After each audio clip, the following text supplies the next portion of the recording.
Bonjour et bienvenue dans les Échos de l'Écho. Aujourd'hui, je reçois François Béharel, le président de Randstad France. Monsieur Béharel, bonjour. Bonjour. Merci d'avoir accepté notre invitation. Randstad, c'est donc le numéro 2 mondial de l'intérim. En France, comment s'est passé ce secteur en 2011 ?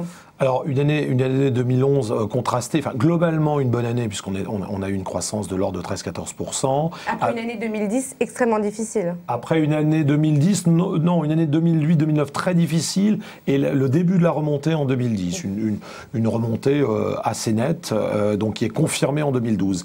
Mais si on regarde de plus près avec un S1, un semestre 1 très bon de l'ordre de 18-19% et un S2 beaucoup plus difficile et même sur le dernier mois de l'année proche de zéro, voire négatif. Donc une année 2012 qui commence mal aussi ? Oui, une année qui commence difficilement, avec un indice sur les premières semaines, publié par notre profession, autour de -7, -8%. C'est-à-dire que ce sont les entreprises qui recrutent moins, qui font moins appel à vos services ? Exactement. C'est une des fonctions, une des nombreuses fonctions des sociétés de travail temporaire en France. C'est-à-dire qu'on recrute pour justement être utilisé comme flexibilité sur un marché du travail français très contraint. Donc dès lors que vous avez un peu peur de l'avenir, dès lors que vous êtes un peu tendu, la première chose que vous arrêtez, c'est une de nos fonctions, c'est des missions à durée limitée en CDI. Et ça, vous le voyez dans tous les secteurs ? Oui, alors il y a des secteurs qui se comportent un peu mieux en industrie, par exemple, sur l'aéronautique, dans certains milieux du tertiaire, mais en gros, oui, la tendance est quand même baissière de l'ordre de 7-8%. Jusqu'à présent, l'intérim avait quand même une image négative de précarité, etc. On a l'impression que ça change un peu. C'est grâce à vous, entre autres ? Oui, ça a beaucoup changé. La profession, il y a 50 ans, on est un peu resté parfois sur des clichés. Moi, j'ai la faiblesse de penser que ça a changé dans l'esprit collectif, parce que on voit bien, aujourd'hui, on fait beaucoup de recrutement. Une partie importante de notre activité est faite sur du recrutement en CDI. Nous faisons du conseil aux entreprises, de la formation. Enfin, on couvre l'ensemble des briques RH dont ont besoin nos entreprises clients. Donc le métier a totalement changé.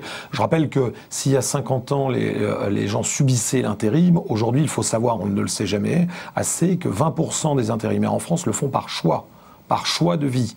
Et ils refusent des CDI pour rester en intérim.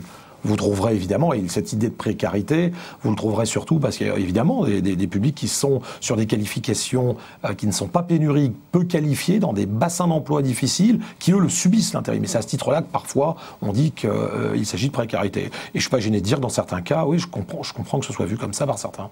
Vous parliez des CDI. Récemment, vous avez annoncé souhaiter mettre en œuvre le CDI dans l'intérim. Oui. Ça servirait à quoi finalement ? Ça servirait à créer de l'emploi. Ça servirait à créer de l'emploi, déjà à basculer une partie de nos intérimaires. Mais de passer par Randstad pour des CDI ?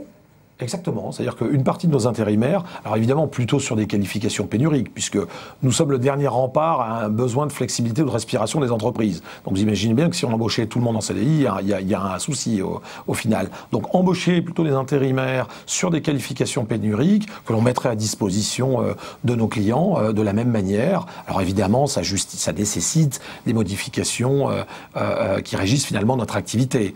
Les délais de carence, les motifs de recours, ça paraît simple, mais en termes de droit du travail, il y a quand même pas mal de choses à changer. Ça nous permettrait surtout de faire face à ce grand gâchis que l'on peut voir en France. 9,7% de chômage, nous ratons, à peu près 35% des demandes qui nous sont faites par nos clients. Quels sont les secteurs où vous avez du mal Parce qu'on n'a pas la bonne personne sur la bonne qualification à la bonne place, sur la bonne zone géographique. Donc au final, on se dit qu'on dépense 40 millions d'euros pour former, nous là je parle de Randstad France, pour former à peu près 32 000 intérimaires par an.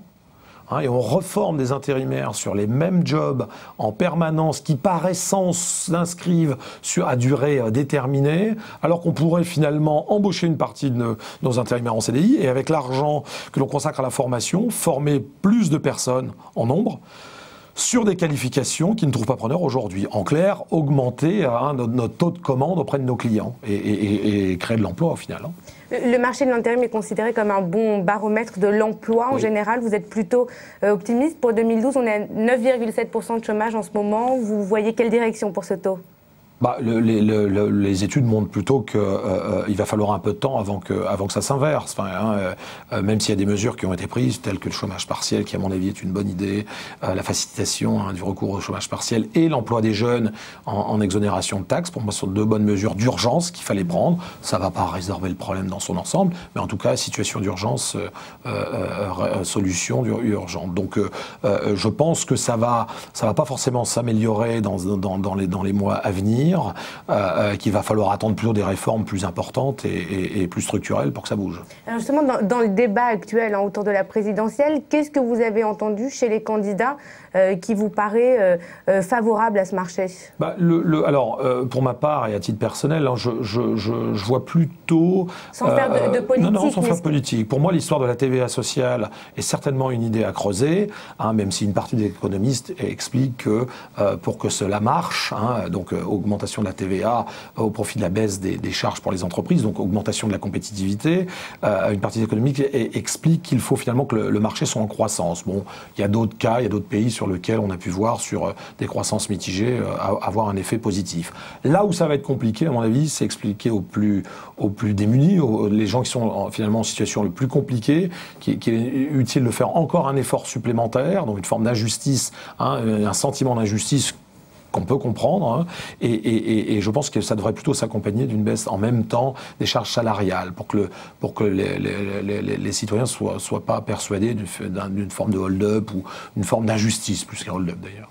On parle aussi de la flexibilité du travail. Qu'est-ce que vous avez entendu en ce moment dans le débat qui vous paraît favorable le marché du travail français est trop rigide, pas assez souple. Qu'est-ce que vous pourrez faire pour essayer de décoincer un petit peu?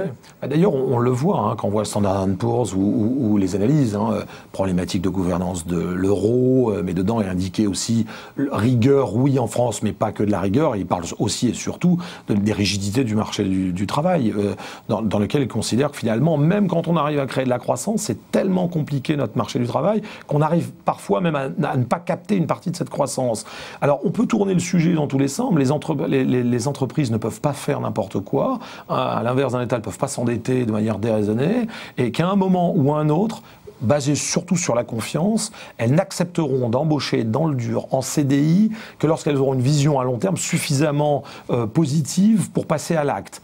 Donc on peut parler du contrat unique, on peut parler de plein de choses, on peut parler aussi du pacte de compétitivité qui, à mon avis, peut justifier dans une situation aussi compliquée que la nôtre. Mais pareil, comment expliquer et comment vendre ça à des salariés qui sont déjà fortement touchés, leur expliquer qu'il va falloir se faire encore un petit peu plus mal. Donc je pense que la situation peut justifier ce genre de choses, mais difficile à vendre. En tout cas, il faut vraiment qu'il y ait une confiance et une confiance mutuelle des parties, ce qui n'est pas gagné. Et la comparaison qui est faite très souvent entre la France et l'Allemagne, et qui est souvent défavorable d'ailleurs pour la France, ça vous paraît justifié aussi en termes de marché du travail ? Oui, on le voit bien. Alors après, dès qu'on parle... Est-ce qu'il faut suivre complètement l'exemple de l'Allemagne? Mais qui a dit ça? C'est marrant parce que dès qu'on parle de l'Allemagne, à un moment on dit on parle que de l'Allemagne. L'Allemagne a ses problèmes. On sait que l'Allemagne a ses problèmes. On le sait que la conséquence, on n'est pas obligé d'importer ce qui marche bien et aussi ce qui marche pas. C'est à la française. On peut initier des démarches, faire naître finalement des volontés et essayer de gommer les effets négatifs chez eux. On prend pas un paquet global et si on fait la même chose que l'Allemagne, on va se retrouver. Donc quelles inspirations on pourrait prendre auprès de Pour moi, ce que je vois de mieux et certainement les plus nobles, c'est sur la formation. Je pense qu'en France, si on veut positiver, on a la boîte à outils formation, à mon avis, la plus efficace dans le monde. À la sauce française, c'est-à-dire c'est quand même une usine à gaz avec des modes très différents. Alors quand vous êtes dans une grande entreprise, vous êtes toujours suffisamment entouré d'experts pour y voir clair. Je me mets à la place des PME et des TPE, il y a de quoi abandonner parce que finalement il faut une expertise qu'elles n'ont pas et du temps qu'elles n'ont pas pour aller comprendre comment ça fonctionne. En tous les cas, cette boîte à outils à mon avis est la meilleure. C'est juste les budgets formation. Le nerf de la guerre, c'est la formation.